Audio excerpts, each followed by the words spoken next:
Lotus, watch out. Lotus, do whatever you want. Oh, thank you.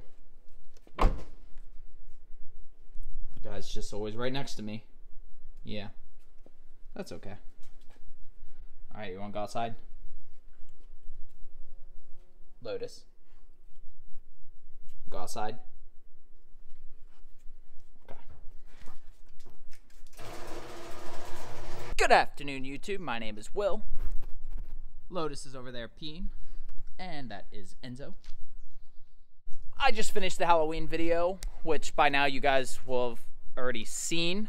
So hopefully you got some enjoyment out of that. Had some fun with that. But now it's time to get more serious and talk about the Evo. Now, if you saw the title, you know that the Evo it's not well. If you haven't seen any of my old videos, definitely go back and check those out. But the quick 10-second version is spark plug blew through the head, caused detonation. Seemed rather logical. Missing spark plug could cause detonation.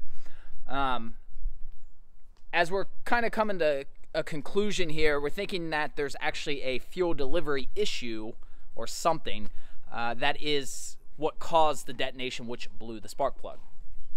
Kind of makes sense when you think about it. So I've been putting this off for a few weeks. I've actually known about this issue. I haven't been talking about it because I'm still able to drive the car. Guys, seriously? Seriously?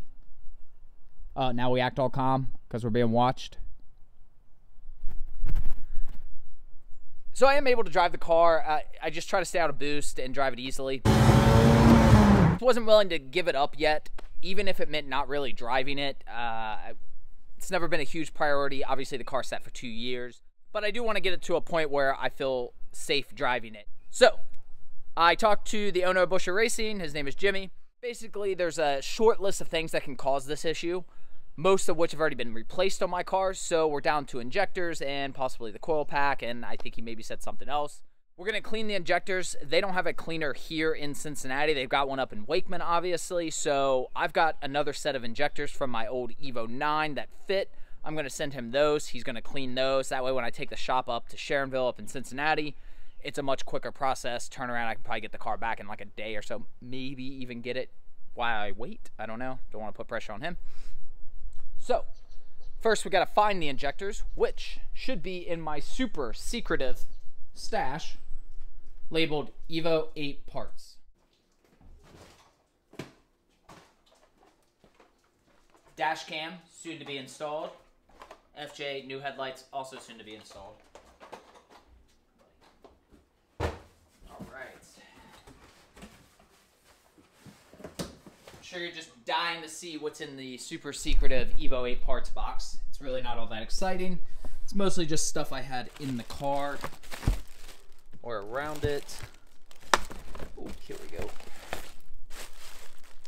Now, these are not those anymore. That's what I ran on my Evo IX. And there we go. Stock Evo IX injectors. A little rust on them. I don't know that that matters. I don't think it does. So, we'll send these, get these all packed up and sent off to Buschur up in Wakeman. Alright, this is really hard to do one-handed.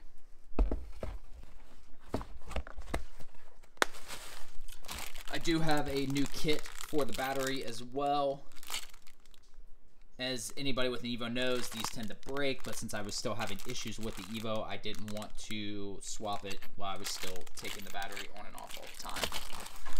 And there's nowhere to buy Mitsubishi parts locally, so I order oil filters a few at a time. New cabin filter just because the car is old. Spark plug cover, old center console, battery stuff. That's pretty much it.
I just drop off? Absolutely. Thank you. Okay, I actually wanted to do a wash video on getting the blood off, but as you can see, it's all gone and I haven't washed it yet. I'm actually gonna go home now and wash it. You can see like some remnants of it where dirt didn't get on the car because the blood was there. I didn't drive it that much, but I did drive it a little. It rained that night. Rain got off 99% of it, and there was a few little spots that you could see like down there and a little bit back here that I just hit with the hose, nothing else, and it came right off. So I can't say that you'll have the exact same experience because, as I've mentioned, I had several coats of glaze, wax, and sealant, but it does make me feel good. I don't know what in the world that is. That is not part of it though. That is something else.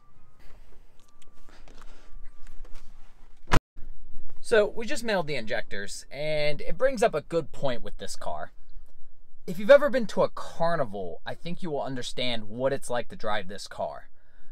So I'm not afraid to get on a roller coaster at an amusement park, but a roller coaster at a carnival, there's a certain level of fear when you're on that ride because just in the back of your mind, you just can't help shake the feeling that at any moment the whole thing's going to come crashing down.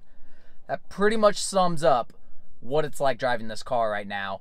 Plus, there's a lot of shakes and rattles that just add to the whole carnival experience. The struts are blown. Obviously, I've got the injector issue, which is just adding fuel to the fire. I think there's like a little exhaust heat shield rattle thing. I know a couple of you have mentioned it in the comments. And, yeah, I mean, it's an RS, so it's just loud anyways.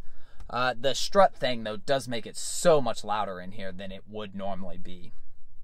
So the struts and the exhaust rattle, heat shield rattle, whatever that is, that's the two biggest things causing issues right now. Then there's the tires. Now, I've mentioned several times that these tires they're done. I mean, the tread's low, and just on age alone, they need to go. I do have a set of Evo X BBS MR wheels that I'm going to put on here. They do have tires on them. They're all seasons, which I'm not thrilled about, but they're good tires. They're Michelin Pilot Sports, I believe, if I recall. Yeah. So I've been driving this car pretty regularly for the last couple weeks since I got it back, and I drove it all the way to like Lexington in the rain. I drove it on another trip where I got in the rain a lot. Didn't have any issues at all until the temperature dropped.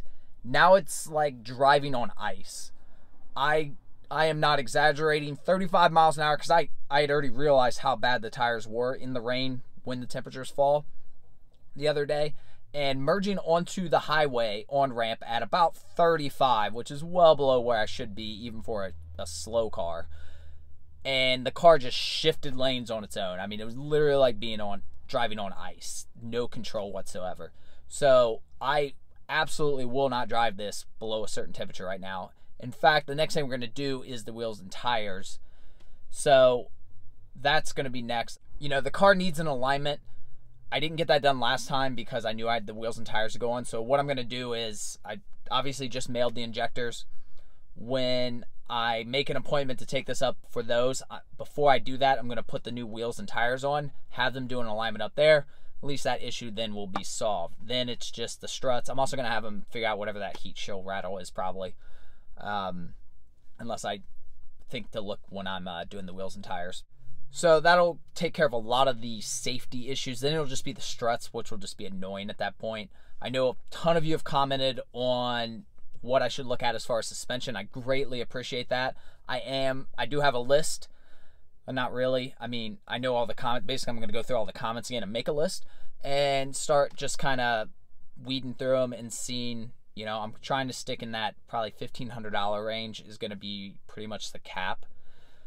If I catch a deal on like some used, even OEM struts and then like some Swift springs, though, that's obviously an option too. So we'll just see. Okay, I definitely regret sitting in the car shooting that portion of the video. I should have driven home because evidently school got out at, I don't know, 3:45? All right, finally made it back home after passing all the school zones. Gonna wash the car quickly, before we lose our daylight now. And appreciate you guys watching. Subscribe to follow along. I will have an update on this in a couple days where, like I said, going to do the wheels and tires next. Obviously, we're going back to Buschur. So there is going to be some stuff to come. So subscribe to follow, like if that's your thing. Instagram links for myself, Enzo, and Lotus below. Instagram is the best way to ask me questions directly. If you have any comments or anything, leave those below. Otherwise, you guys have a great day. Appreciate you watching, and we will see you on the next video. Enzo, say bye. Enzo, say bye. Oh, not Lotus. He likes the mic.